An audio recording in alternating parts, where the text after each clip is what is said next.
government at Westminster says they'll back the plan, but Labour leader Jeremy Corbyn thinks Parliament won't vote for it. I can't see it getting the support that he thinks it will get. It will take us into a regime in Britain of deregulation, of undercutting, and I think will also undermine the Good Friday Agreement. Meanwhile, Boris Johnson is going to ask to suspend Parliament again so he can set out his new legislative agenda. The Prime Minister wants to prorogue it from next Tuesday until a Queen's speech on October the 14th. Last week, the Supreme Court ruled a previous suspension of 5 weeks was unlawful, ordering the Commons to reconvene. In other news, Donald Trump says impeachment proceedings are a crime against the American people. The US president has been speaking at the White House after he was accused of trying to secure an investigation into a Democratic rival. In sport, Britain's Dina Asher-Smith has eased to the gold medal in the 200 metres at the World Athletics Championship. She becomes the first British woman to win at the event. Her time of 21.88 seconds is a new national record. And Liverpool are easing towards their first Champions League win of the season. They lead Red Bull Salzburg 3-1 at half-time at Anfield. Chelsea are drawing 1-1 in France with Lille. That's the latest. I'm Kit Bradshaw. Love Sport Radio, on digital radio, online, mobile and smart speaker. This is the Fulham Fans Show.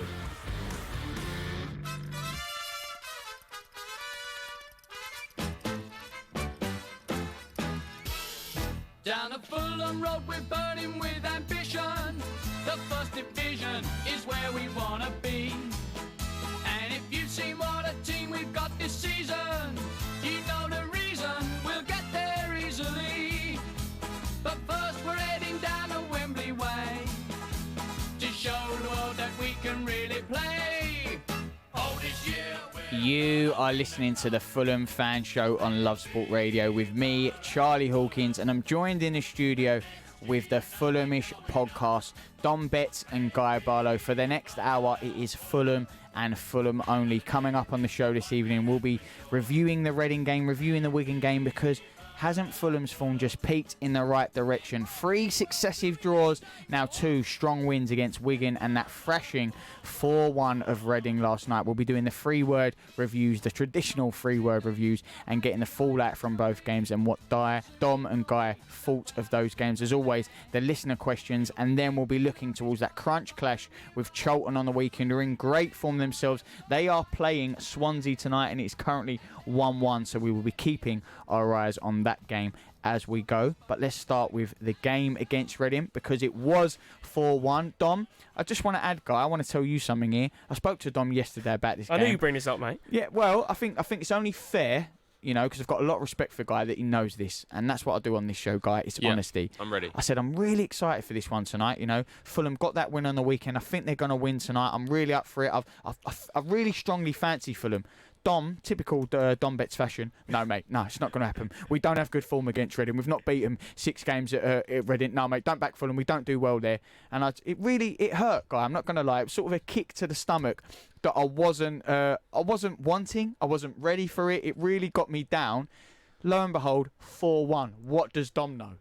Well, don't you say you agree with him? No, to be fair to Dom, like we haven't won there the last 6 times, and we spanked them at home like 5-0 in the failed playoff season, and then they beat us in the playoffs that year. So I think they were desperate for a bit of a rivalry with us, and it was like it was disappointing that we hadn't won there. But so it makes it all the better. Last night, go to their place. Sorry, go to the empty place and absolutely smash them. Yeah, it's always nice to beat a team that's retired the shirt number 12 or dedicated it to the fans, because that's what Reading have done, haven't they, Dom? But let's talk about the game. How pleased were you? Because it has been a run of results at Reading where you haven't got the result you wanted.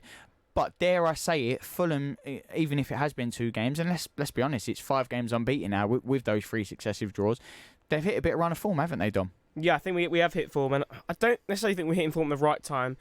We needed to hit form at this time more than anything. These 3 games for the international break, 3 games. Yeah, so I spoke about Wigan, we spoke about Reading, we spoke about Charlton. Last week, I said to you that it needs to be 9 points and 7 at the absolute minimum. I said 7 if you're challenging for top 6, 9 if you want to challenge for the top 2, and we've got 6 out of 9 so far.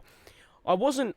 It's not like I wasn't confident going to the game yesterday, but here he goes. It was Backtrack. hard. It was hard. Reverse lights. It was hard to see us putting a performance like that. I didn't see it coming personally, and I think that it's maybe to do with how many times I've just had a bad experience watching Fulham at Reading. You know, I'm thinking there was the 3-3 in 2012, 2013. I can't remember what year it was.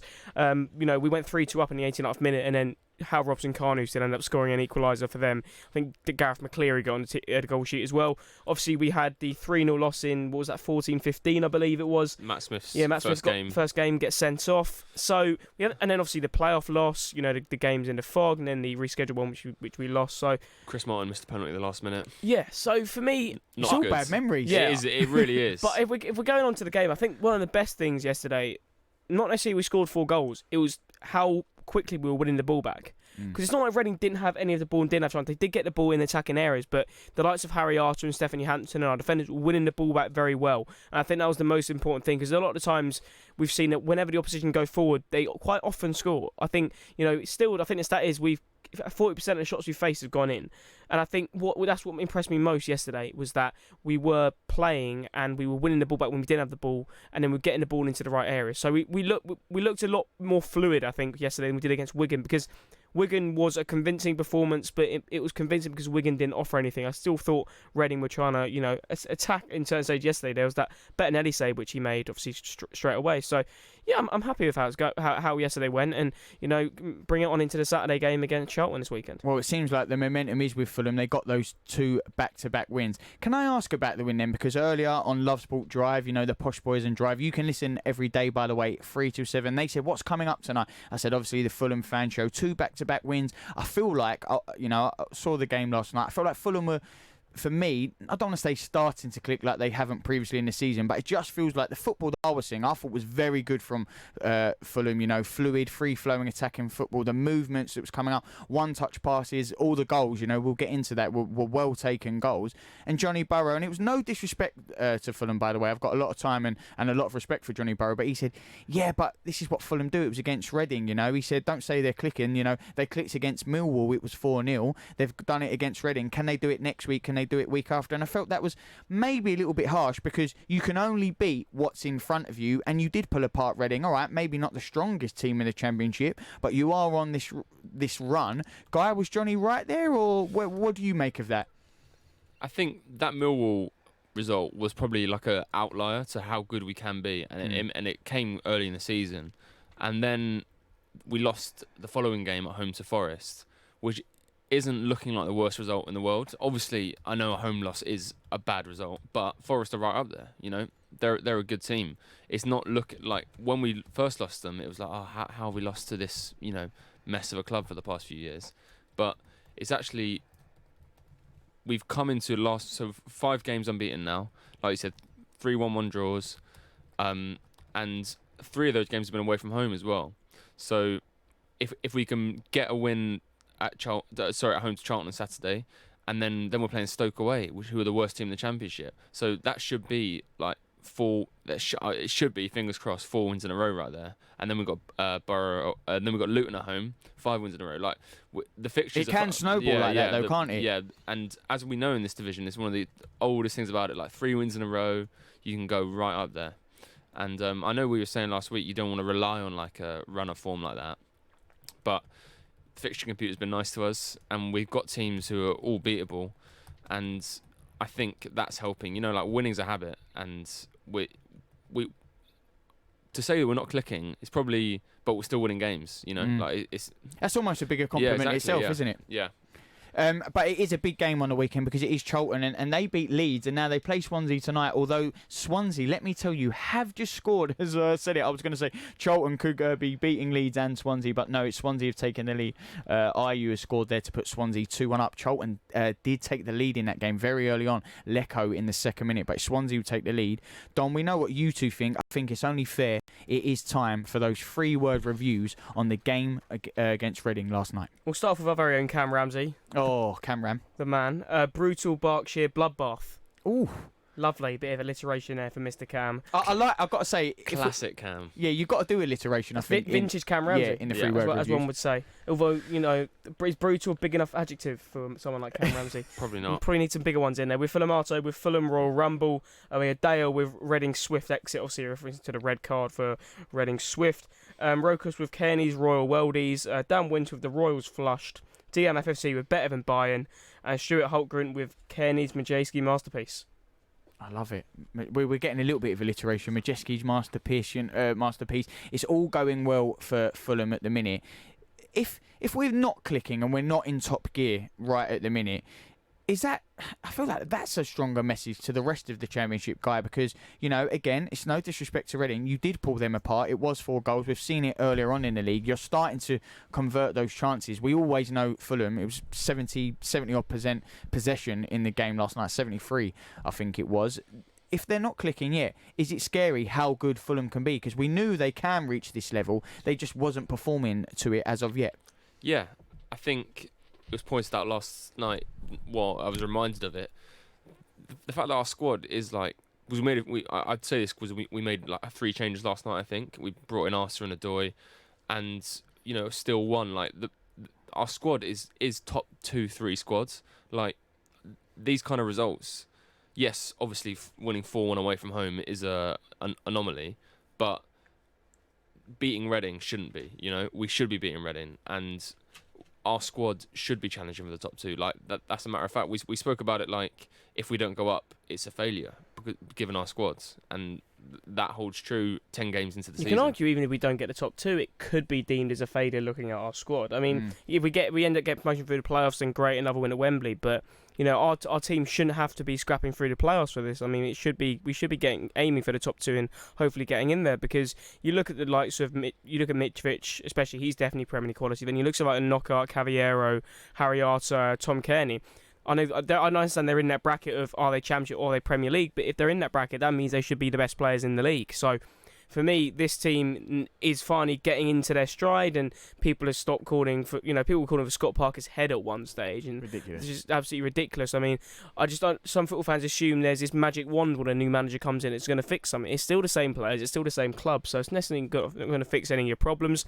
I said yesterday, I thought we were very good at winning the ball back, and I think that's something we haven't been good at in recent seasons. I think we've been quite weak in the middle of the park. I think the system we're playing now, we spoke about it last week actually, Charlie, about having a balanced side. And I think ever since Bobby Reed's been taken out of the centre of the park, and he obviously played out wide last night, I think we just need that more balanced midfield. If you have like Arter and Johansson, or Reed and Johansson, or Reed and Arter, let's say, you have the legs providing midfield to allow Kearney to do what he does better. If there isn't those legs in midfield and you've got someone like Bobby Reed, I think it sort of harms Kearney's game in that way. I think Kearney works best when he is the focal attacking midfielder out of the 3. I think if there's another one in there, he feels like he might need to drop deeper. Yes, he can play the deeper role better. That's why he played in the Premier League last season. But for me, I think that what we just need that balanced midfield. We need the legs to allow Kearney to do what he did last night, and you saw that with two more goals from outside the box. Is Scott Parker then starting to realise his best starting 11, what his best formation is? We feel like now we're sort of finding where the groove is.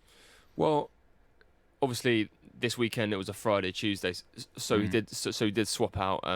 Brought in Harry Arter into midfield. He didn't start the last 2 games actually, but no, I just want to pick up on what Dom said about like Kearney, and particularly Johansson's been playing well this season as well. Yeah, last 2 games have been very impressive. Yeah, which is a bit of a surprise because when we signed Harry Arter, everyone just assumed, that's it for Johansson. He's going to be probably a bit of a bit part player for the rest of the year, and because he wasn't a bit of a downward trend from even when we went up via the playoffs. He started most games that year, but there were suggestions that goals were masking very bad performances from him, and obviously for a part of that season he was playing by himself in that field, the famous away at Sunderland false 9, for example, and I think he was probably just knackered.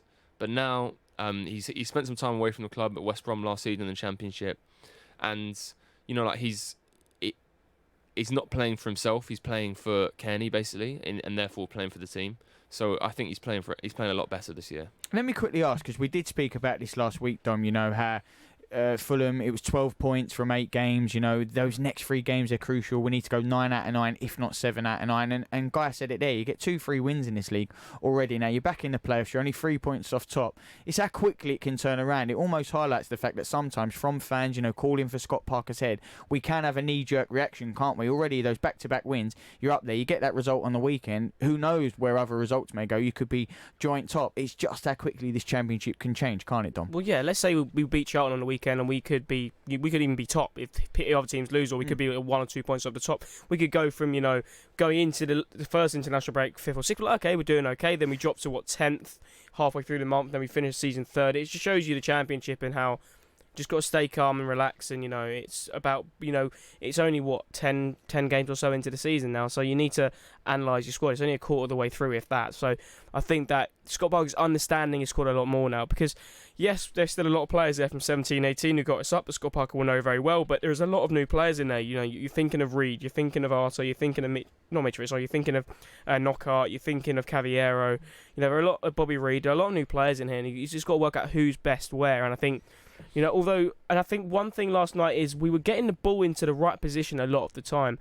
We've been sort of criticising us, sort of passing it sideways, I guess you can say, and, you know, not creating enough. We actually got the ball in the right areas, but there was a lot of times last night where we get the ball out wide, they drive into the middle, and then they'd be looking for the cross to someone at the back post, where they could have just lasered it into the far post bottom corner, and they probably would have scored. So I think we're getting there with it. I think I'm not saying more direct, but we weren't faffing around with the ball in the middle of the park a lot of the time last night. We were looking to get the ball forward, and we were looking to score more goals, and that's great to see. I think a big part of it is what you just mentioned. You know, it does take time. There were new signings. They need to, you know, gel together, get their chemistry. Scott Parker had to work out what was his best lineup. It seems like it's now, if not clicking, working, trending in the right direction. The game where it all started was the Wigan victory on the weekend. Next, we're going to be talking all about that.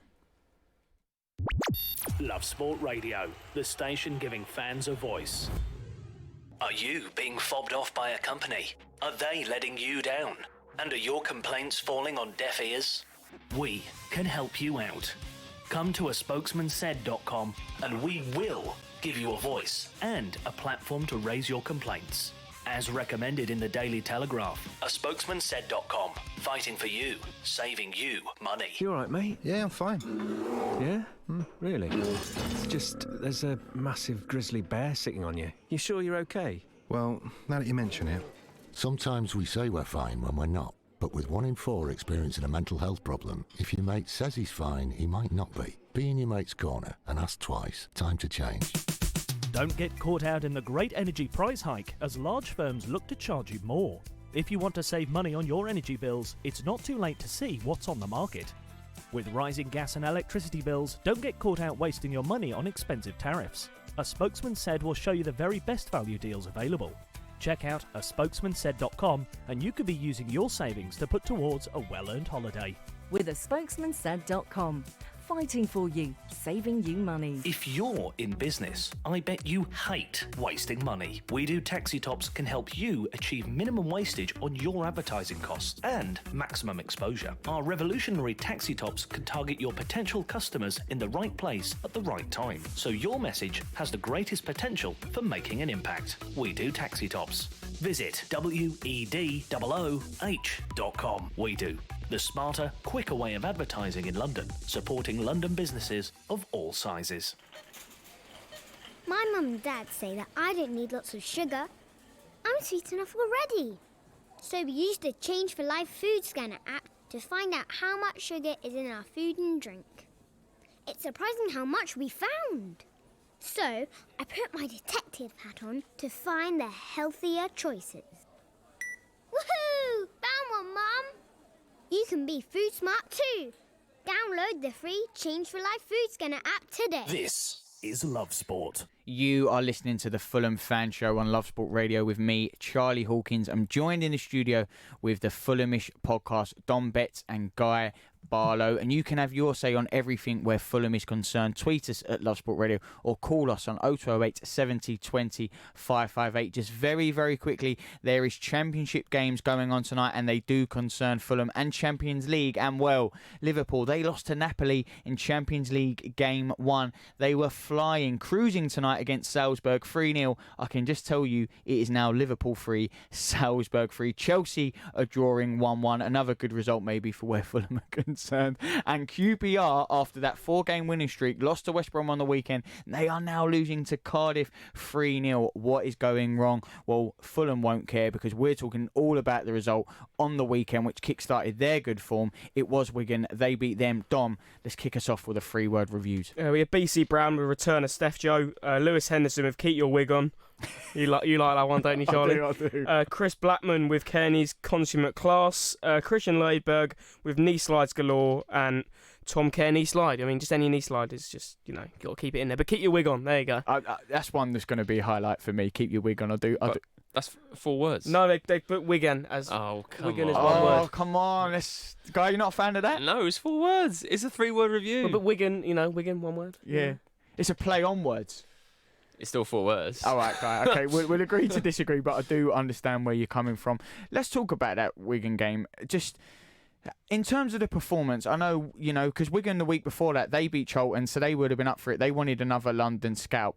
This felt like, to me, a professional performance that Fulham needed. Just went about their job. Maybe nothing extremely flashy, but it ended that 5-game winless run. How pleased were you with it, Guy? Yeah, I actually thought the first half was pretty boring, You're not wrong. I said that at half-time. Tell it how it is, Guy. I love it. I'm going to say half-time, I mean 35 minutes down in the concourse. That is your half-time. Yeah, that is my half-time. 35 minutes to 55 minutes. That's my half-time. Yeah. Yeah, and then when did we score? Like 48 minutes, something like that? It was right at the start, then right at the end, weren't it? Yeah. I thought that Wigan were quite compact. They definitely came here with a game plan. Yeah. I thought their left back was their best player. Yeah. Actually, to be fair, I mean a bit weird if a team played into any game without a game plan. But you know what I mean. Yeah, what Newcastle don't seem to. Oh yeah, exactly. Steve Bruce, yeah. Sorry, Guy. Yeah, but from as soon as we scored, it was pretty routine. And it's going to go. If anyone who wasn't there is going to look down and see Fulham 2, Wigan 0 and think, oh yeah, easy. And it was easy that they didn't threaten, but it was a bit turgid in the first half. But that's what I mean by professional. You stuck at it because these are the games sometimes where Fulham, West Brom have got back into it, Sheffield Wednesday have got back into it, just going about their business, getting the run, because sometimes teams are going to be compact, they're playing at Fulham, we know the football that they can play. I don't want to say Wigan were out to survive or get a point, but sometimes those teams are harder to break down, aren't they? Yeah, and Wigan have got a hilariously bad away record as well. Especially at our place as well. Yes. I think we're on the best winning run against them out of any team in the Football League. I don't think they've beaten us in any... I love a stat like that. 17 or 18 games. Yeah, they haven't beaten us in any competition since 2006, I believe. Oof. And we've played them a lot because we were in the Premier League at the same time. We've been in the Championship together. So, yeah, that's not one of those stats where... We just about kept that record going when we played Wigan in the Championship last time. I think it was 3-3. I think it was on the beginning of November, because I remember everyone had been to like a Halloween related night out the night before, so there was a few worse wear people anyway in that day. But yeah, I think McCormack got sent off, and we scored a penalty in the last minute. I want to say maybe Brian Ruiz scored it. Yeah, Brian Ruiz definitely did score that day. Yeah. What a day! What a bloke! What a day! How key has Tom Kearney been? Because a lot of people will look to Mitrovic, Tony Knockers, maybe other names before they talk about him. I know he scored in the past few games, but just as almost like the key piece that keeps the game ticking over. He's so crucial to Fulham. I feel. Is that a fair thing to say, Dom? If Fulham play really well, Kearney's going to be one of the players who's down to that, because I think that what he does is he is that link between the midfield and the attack. And I think, as we said earlier, we need the legs in midfield to allow him to do his best, because he is in that bracket of too good for the Championship. Is he good enough for Premier League? I think he's good enough for the Premier League. I don't think there's a doubt about that. I think the biggest problem is he was playing under Claudio Ranieri last season, and he was playing him out on the right wing at times, so in like a 5-2-2-1. So I think that, for me, Kearney is good enough for the Premier League. There's no doubt about that. You've shown that from the goals he scored this season. 2 identical, left foot, 20 yards out, straight into the top right-hand corner. Pretty much all 3 goals being pretty much identical, and then that lovely dink over the Wigan goalkeeper yesterday. So he is good enough. He's starting to show it again. What's he got, 3 or 4 goals now? 4 goals. Yeah, and he only got 1 last season. But for me, he's playing in a team that suits the way he plays. I'm not saying he has to, but if a manager's going to play a player like Kearney, trying to play him in an industrious role in the middle of the park, it just isn't going to work. So for me, yeah, Kenny is pivotal to any success we do have this season. He is our captain. He is probably our most technically gifted player. And I'd argue you can look at Knockout and look at Cavallero, but I think when it comes to all-round technical ability, you just can't look past Tom Kearney. Yeah, I really feel like he's coming to the fore. Guy, would you agree with that? Yeah, I think that stat that he's already scored 4 goals this season and only 1 last season and we're just in October. Yeah, is pretty telling. I think obviously scoring twice last night. That's the first time he scored a brace for Fulham, I believe, and certainly the first time he scored a brace in a good few years. So there's no reason why he couldn't reach 12, is there? I mean, it's only 8 away. He's done it before. Yeah, he's done the double goals, double assists in the Championship, which is like the sign of a really top player, isn't it? I think so too. Yeah. And it's good to have goals coming from everywhere as well. Because obviously now Mitrovic was, I think, 4 games without a goal until last night, and got himself a couple of tap-ins, and now is the top scorer in the Championship.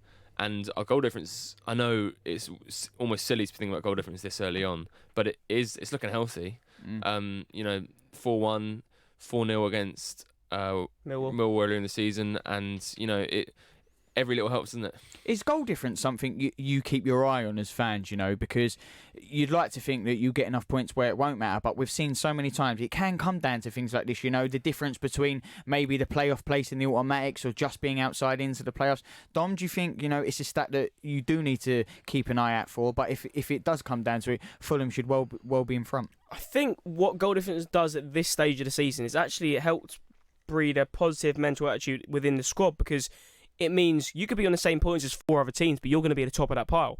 So if you could be 3rd as opposed to 7th, and you may be on the same points and had exactly the same results, but you're getting more goals, and it just puts you higher up in the table. So I think it makes you feel more positive about where you are. And I think comes to the end of the season, yes, it is important, but I think at this stage, it just helps you see your place in the league as a much more positive one as opposed to a negative one. Because let's say we were on the same points as 3 other teams, and our goal difference wasn't as good, it was only maybe positive 1, then we'd be like 3 or 4 places down. So I think it just helped breed that positive attitude within the squad mentally. I completely agree. Let me pose this question to you, because I know you two never shy away from being honest about your football team, whether it win, lose or draw. It's one of the things I enjoy about this show. It has been 2 back-to-back wins, but what of the things that have A, pleased you that you maybe weren't doing at the start of the seasons, and B, even in those wins you can still find flaws? What still concerns you and that we still need to work on at this stage? I'll throw it to Guy first. I think, going on from what I just mentioned, the fact that the goals are coming from all over, and the fact that Kearney seems fit, and we've got... It's the most fit he's looked probably since 16-17. Yes, yeah, definitely, I agree. Since the playoff loss to Reading. He's had like the foot and hamstring problems since then. So that's a real positive. I think the wingers are a real positive. Cavallero's been one of our better players this season, and he was put on the bench last night. And I thought Bobby Reid did well in knockouts quality, so there's no shortage of quality out wide. It's good to see Adoy come in there as well. Of course, you say that, mate. Mate, next you just want to bring Fabry back from Mallorca now, don't you? Got John Swift sent off, didn't he, Adoy? Drew the second yellow. Classic gamesmanship. Yeah, I love it. But moving on to maybe some negatives, I think, as Dom said, that stat about conceding 40% of shots we face. I think that stat is a little bit low. We don't receive that many shots in the first place, because we're a good team and we had the ball the majority of the time. Basically, getting Serge Gnabry. Yes, the expected goals. Dom's favourite subject. I think Bayern's expected goals last night were only like 2 or something like that.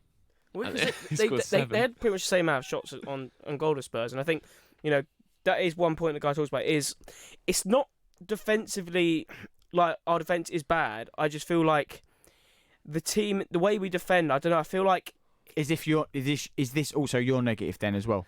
I don't necessarily think it's my negative. My negative is that we seem to get the ball moving into the right position, but we never create the chance from that position. We get the ball out wide, and then we then pass it back into the middle. I feel like sometimes when Tim Ream's got the ball or Mawson's got the ball, that instead of passing it to Arthur, Reed, or Johansson or whoever, play it to the next man.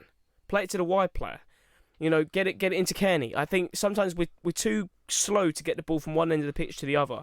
Then it is one of our biggest issues. And then by the time we get there, we're playing a team who's playing 8-0-2, then it's going to be hard to, penetrate their defence. But I think, there is loads of positives from the last 2 games. I think, as Guy said, Tom Kearney's return. I think the midfield is looking a lot more balanced. I think with when it was Bobby Reid and Kearney, it just didn't work. You were too heavy reliant on the deep line play and Harrison Reed to be doing too much. Yes, he completely dictated the game against Forest, let's say, and West Brom, but not Forest. I mean, just West Brom. I think, because Jake Livermore was completely out of the game in that game. So I think, for me, the positive this season in the last couple of games has been the emergence of our midfield. But I also think, for me, it's all about just keeping this sort of balanced team ethic going. And I think that's been one of the best things. But I do think I'm not saying more clinical. We just need to create more chances from the positions we're getting the ball into. Well, it's always good to be clinical of your own performance, even when you are winning, things you can work on. They were your Reading and Wigan previews. We will look at that Charlton game because they're in action tonight. Fulham will be full of confidence going into that London clash on the weekend. Next, though, it is a fan's favourite. If it's not a fan's favourite, it's certainly my favourite on this Fulham fan show. It is Listener Questions. Love sport. Every day someone dies waiting for a transplant. From spring 2020, the law around organ donation in England is changing to allow more people to pass on more organs to save more lives. Unless you choose to opt out or in an excluded group, all adults will be considered as a possible organ donor when they die. Whatever your choice, make it clear to your family and closest friends to ensure your decision is honoured. To find out more, or for the choice to opt out, visit organdonation.nhs.uk. Pass it on. Don't get caught out by rising energy bills this year. Leading price comparison site A Spokesman Said can help you save money in just minutes. Plus, sign up to A Spokesman Said to get the latest super cheap collective energy deals. These offers are such great value, they aren't even available direct from the energy companies. Savvy customers have saved over £10 million from collective energy deals. Go to aspokesmansaid.com and you could be saving big money on your bills. With aspokesmansaid.com. Fighting for you, saving you money. If you're in business, I bet you hate wasting money. We Do Taxi Tops can help you achieve minimum wastage on your advertising costs and maximum exposure. Our revolutionary taxi tops can target your potential customers in the right place at the right time, so your message has the greatest potential for making an impact. We Do Taxi Tops. Visit WEDOOH.com. We Do. The smarter, quicker way of advertising in London, supporting London businesses of all sizes.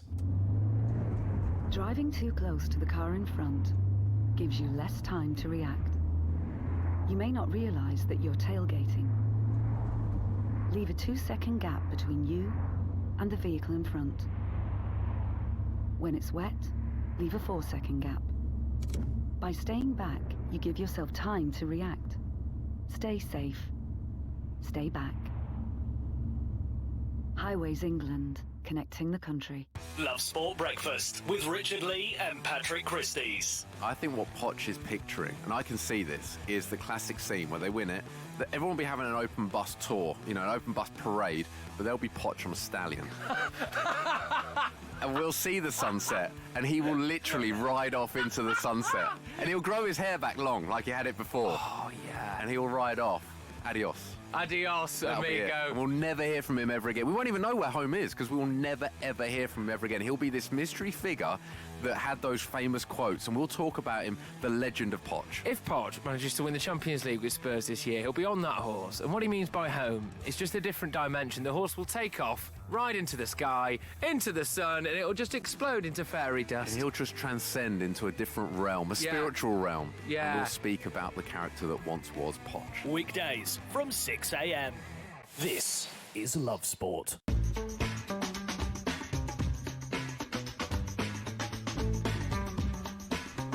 You are listening to the Fulham Fan Show on Love Sport Radio with me, Charlie Hawkins. I'm joined in the studio with the Fulhamish podcast, Dom Betts and Guy Barlow. Just very quickly, because we have come to the favourite section of the evening. Liverpool have retaken that lead at Anfield. It is 4-3 against Salzburg. What a classic that is, a 7-goal thriller. Talking of 7 goals, I think a German side put one past the North London team last night in the Champions League. I'm not quite sure which one, but I haven't caught up with all the action. I was here at Love Sport. I will find out, I'm sure, soon. It is time for listener questions on the Fulham Fan Show. We will kick them off. This one is from Lawrence Craven at LA Craven. What business do you expect to do in January? In particular, who do you think will leave in January? I think we should start looking soon because we want to avoid disappointment. I don't think anyone's going to leave unless it's like a really out there. I can see maybe Cyrus Christie heading off because he's now. Hey, Mac. You know, I don't know. I don't know if K-Mac, he's right. I thought he's enjoying life, and he just has like to have heavy summers and then spend another year having to have a detox afterwards. But I think that, you know, when it comes to, I'm looking at left back because we simply don't have a left back replacement for Joe Bryant. Maxime Lamarchand isn't a left back. He's, if anything, a centre back. So I don't know. I'm not looking anywhere in particular. So I'd say left back. I think centre mid seems all right. Maybe a backup winger, because at the moment our only attacking option on the bench seems to be like Abubakar Kamara. So what's wrong with that? I mean, there's everything wrong with that, mate. So yeah, maybe a wide player and a left back. That's the only really areas I'm looking to improve. I think right back's solid. You know, centre back's there's some decent backup options. Well, you've got Neeson's Cabano as well. Yeah, but he's not in the option. So Parker needs to pick a player he likes. I'd love to see Neeson's play every game, but it's not happening at the moment. So yes, so there's two backup wingers right there. So you know. Dom knows nothing, basically. I love it when you two. We always get to a certain point in the show where you two start going head to head, and again, it normally happens in this section. And I'm gonna say I absolutely love it. You just love to see it. The next question is from Christian. He says, "This is not related to our on the pitch dealings, but would you consider switching seats from the hammy end to the new Riverside stand once it's built? I do love the hammy end for atmosphere, but do you reckon we could have another stand to rival the noise in the hammy end?" Yes, but it's not going to be the Riverside stand. So it's going to be the away end. Yeah. I think the Riverside, as much, because personally I didn't think it needed to be redeveloped. So I think it's definitely a commercial venture. So I don't think so. I mean, my dad sat in the original Riverside stand. I sat there for a bit, but no, I don't think it will be like an atmosphere-related stand. I think it's just going to be one of those stands that looks really cool in the ground, you know, on the Riverside Walk. But I don't think it's going to be there to rival with the atmosphere. I think that, if anything, the only place that could rival the atmosphere is you've turned the other half of the Putney end into an actual home end, and that's where people will be, you know, crying a bit of atmosphere and a bit of banter between the home and the away fans. But it ain't going to be the Riverside stand, I can tell you that. I agree. I think that's an interesting point about making the Putney end more of like a atmospheric kind of, you know, area of the ground, because I believe we've had consultation on like safe standing and well, let's say that was the only stand that was made safe standing. I think a lot of people in Hammersmith would move there.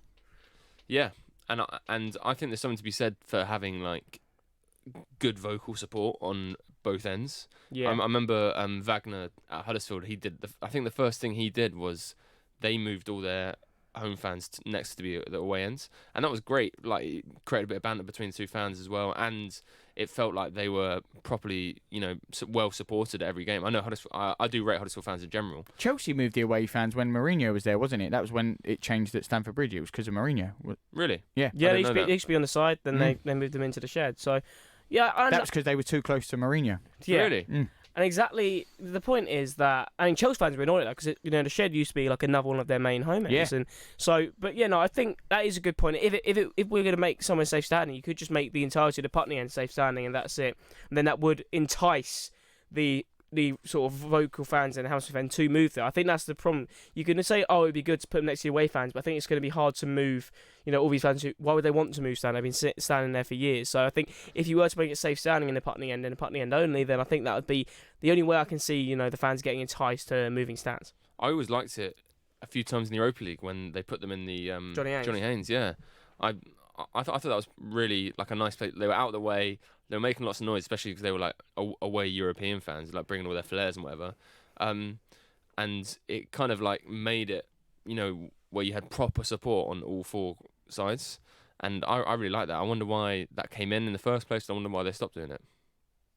Well, the next question is from Richard Bamber. He says, why do you suppose Mitro gets the captain's ban when TC is subbed? Personally, I don't see strikers as captains. Why not Ream or Mawson? I agree with him on the striker front. I don't think a striker should be captain. I just don't think it's right. I don't know if they can lead by example from the beginning of the pitch. I just don't see it. For me, it's always a centre back or a centre midfielder. That's the only position I see a captain. I don't think a winger can be a captain. I think it needs to be someone in the centre of the park who can see the entire game and, you know, dictate his players. Because yes, a striker can lead from example. I guess you could say Harry Kane for England, but for me, England's captain should still be Jordan Henderson because he's, you know, our best central midfielder there.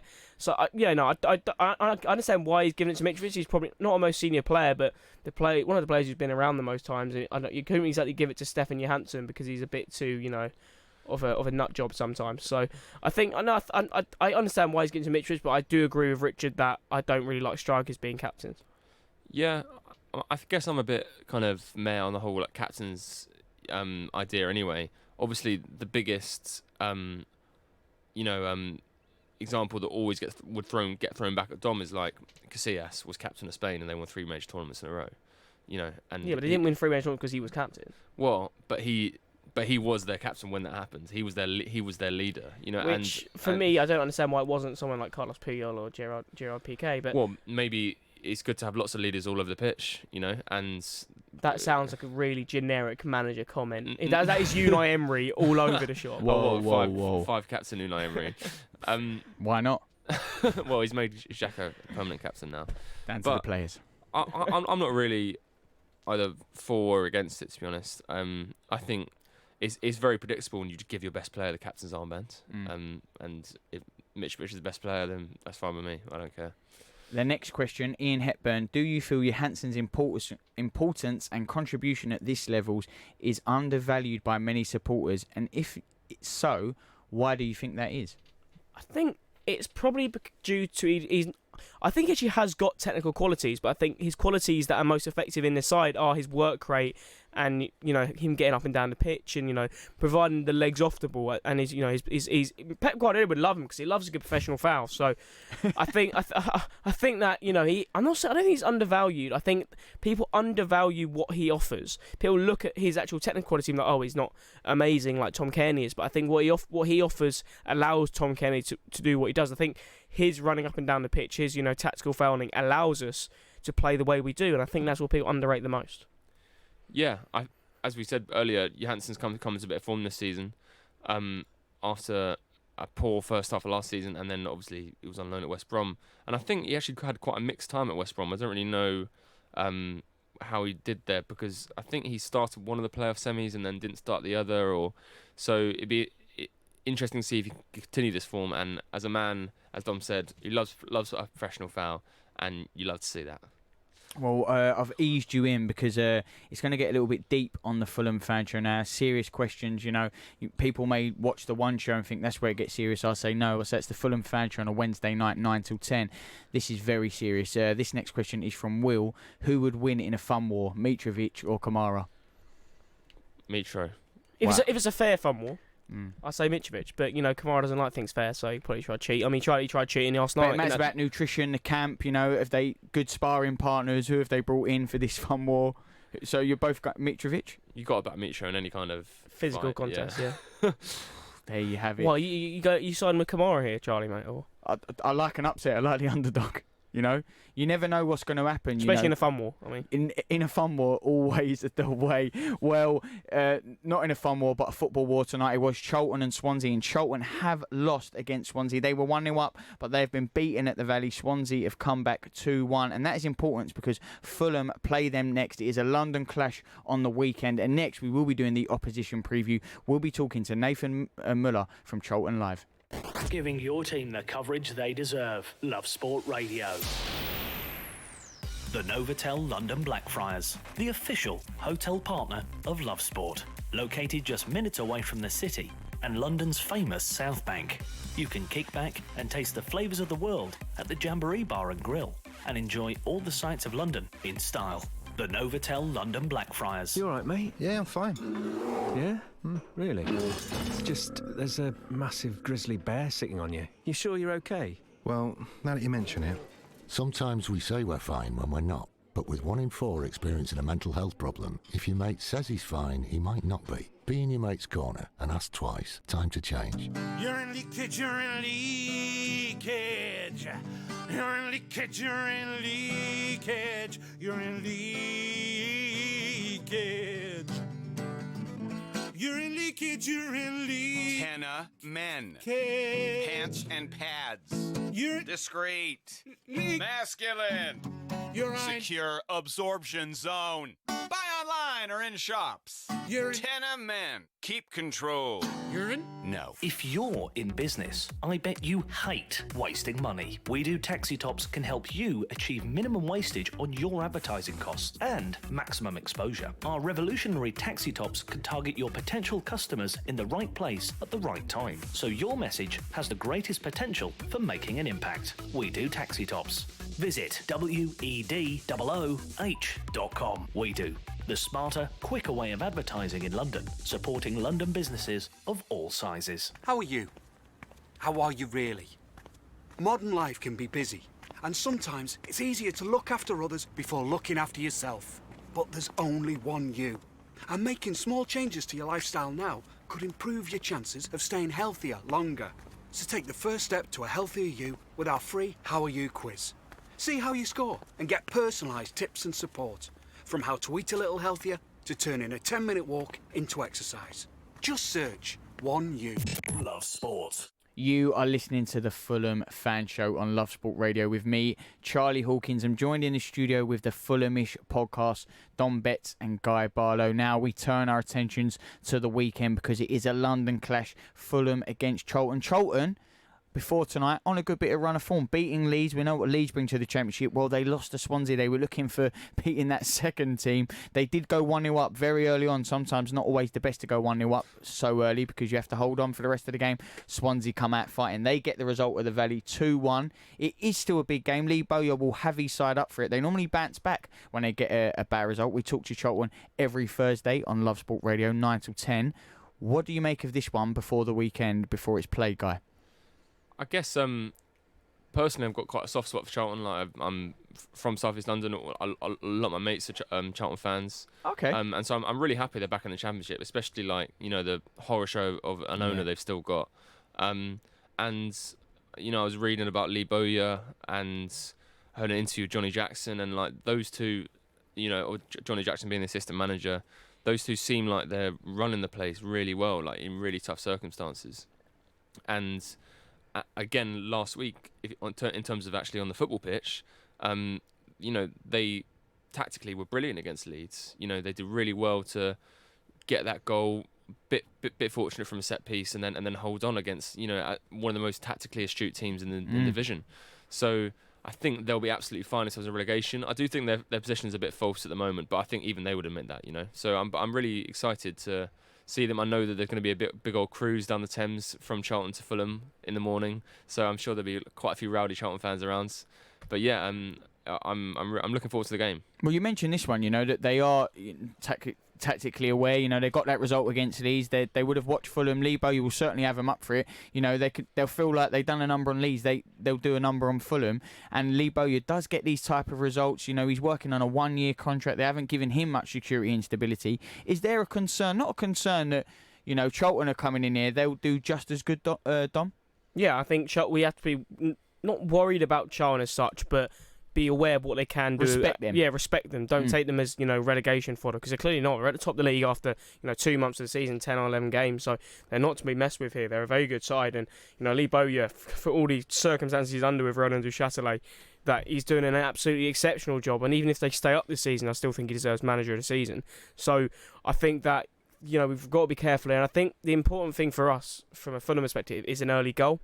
I think if it goes into half-time 0-0, we're going to find it tough to break them down in that second half, because I feel like they're going to grow into the game even more. If we score, I think that's what I said about last night's game, that because the way Reading set up, that we needed that early goal to put the game, not the game to bed as such, but give us a springboard to build on from that. And I think that's what we need against Charlton. Not need to chase the game. Yeah, we don't want to be chasing the game. We've seen that, when Forest have lead after 5 minutes. If they don't score that goal from Lewis Grabban, I think we win that game 2-0.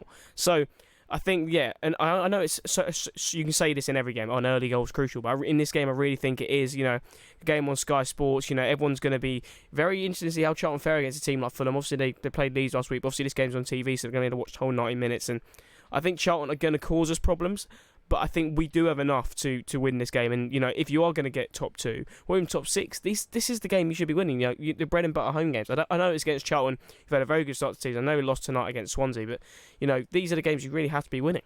You have to be winning. Maybe Charlton won't say that, but they do play each other on the weekend, and it is on Sky. It's the early kickoff. That's my homework done already. I can tick that box. But Charlton will be up for this one. You mentioned there the manager of the season, the job Lee Bowyer's done. You mentioned that if you don't break them down early, Fulham, or Charlton get that early goal like Forest did, are you worried what happens when Fulham go behind? Because we're so used to them having a possession, taking the lead. Is there still a concern or a question mark hanging over the team when they go down?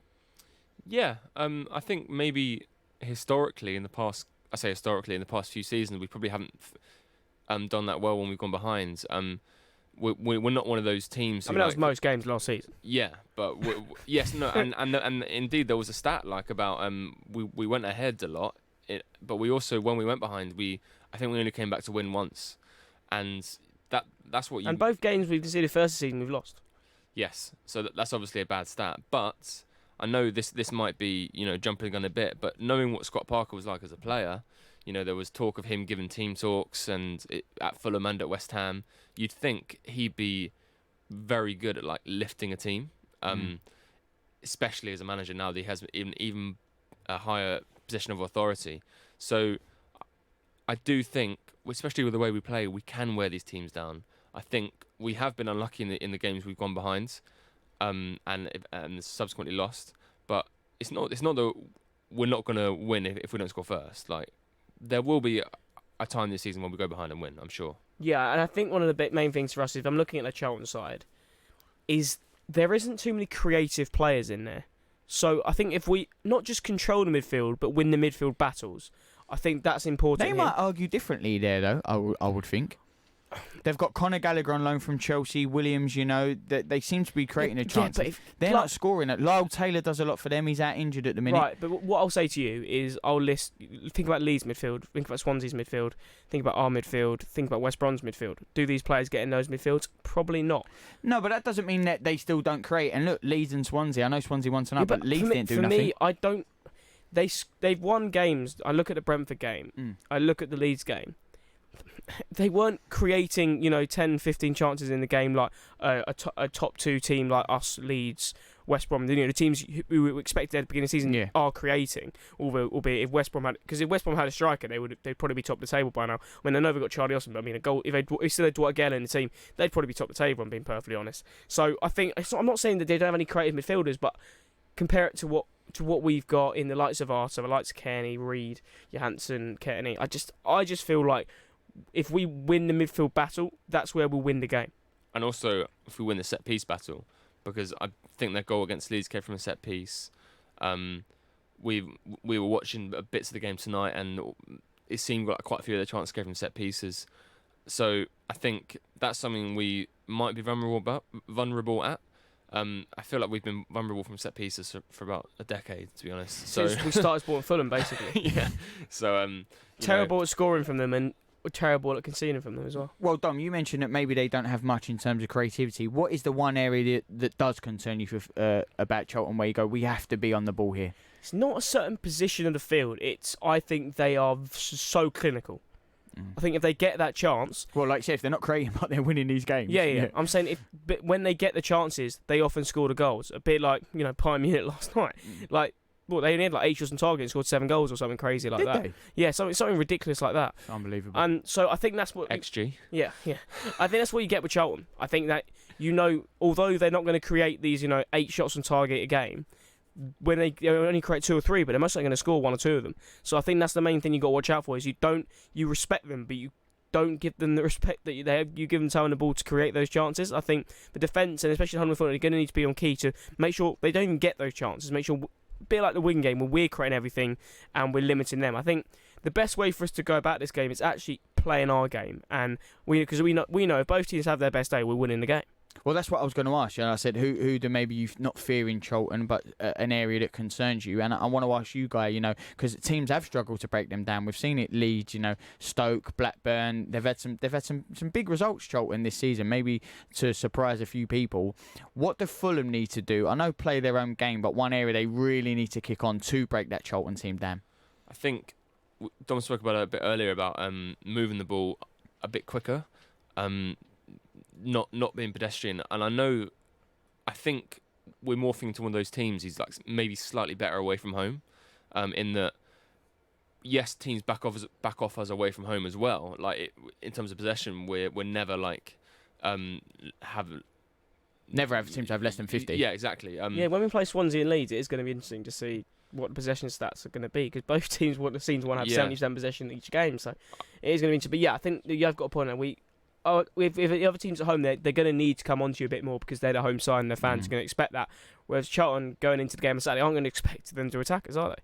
Well, and also I think getting crosses in early, like we saw Mitro's goal last night, cross from Knockout, cut inside, great area, tap in, and again like Joe Bryan down the left, who I thought actually had a very, very good game and probably should be.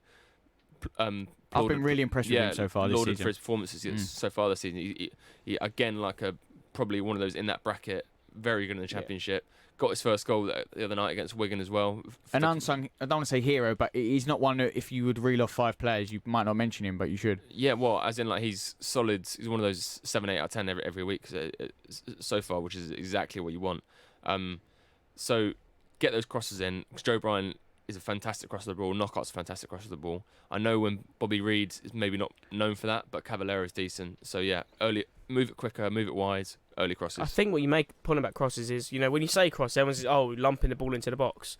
How many goals did Man City score from crosses? If you think about it, the amount of times they get the ball down and whip it back in, and it just they hits. have De Bruyne those unbelievable first time crosses. I also, but if you look at the goal, we scored 2 goals from crosses yesterday, and it's not people lumping the ball into the box. It's someone whipping the ball fairly low into the right area, and that's where Mitrovic is going to be crucial. Even Kenny got one yesterday. So, Joe Bryan running down to the line, cutting it back, and then Kenny's got the ball, Knockout putting the ball, or whipping a great ball in, putting it in the danger area. And all Mitch needed was a touch and it was going to go in. So, I think it is about crossing, but don't assume that means you're lumping the ball into the box. It's putting the ball low and hard, whipping it into the right area. Well, it is time. It is score prediction on the weekend. Yes, you won last night. Charlton lost tonight. Not sure if that's changed it. Don, what's your score prediction for the weekend? I'm going to go with not a comfortable, but an edgy 2-0 win. Edgy? It's a clean sheet. It's 2 goals, 3 points. I don't know how edgy that is. Maybe in terms of gameplay. Guy, what are you saying? I think we're riding high. 2 or 3-0. 2 or 3-0, a clean sheet for both. I know Fulham will take that. After 3 successive draws, they're predicting 3 successive wins. They will take that 6-game streak, that's for sure. Don wanted 9 out of 9. Maybe he will get it. Fulham take on Charlton this weekend in a London clash. Well, you can join the Fulham Fan Show next week at the same time, 9 to 10 on Love Sport Radio, so we can talk all about it.